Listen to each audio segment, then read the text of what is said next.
کابل کې غلو لنډغرو او د حکومت ضد خلکو ته بد خبر دا چې څه سوي ویډیو تر پایه وګورئ او د موږ د یوټیوب چینل سره هم سبسکرایب کړئ. کابل کې د ګډه قطعې په نوم یوه نوې قطعه جوړه شوې ده چې د غلو او لنډغرو او قانون ماتونکي به له توتکې نیسي او قانون ته به یې سپاري. کابل کې د ګډو ځواکونو قمنداني نن رسما پرانیستل شوه او عملي کار یې پیل کړه.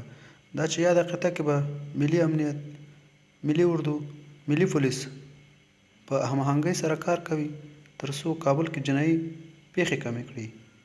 نو وړ ده چې په تېرو یو میاشت کې په کابل کې جنایي پیښې، غلا او اختطاف بیخي تر حده رسېدلی دي.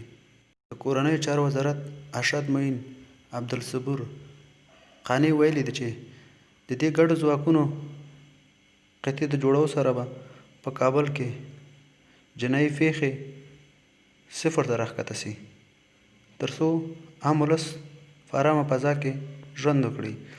تاسو د کورنیو چارو وزارت د دې قطعې د جوړولو په اړه څه نظر لرئ؟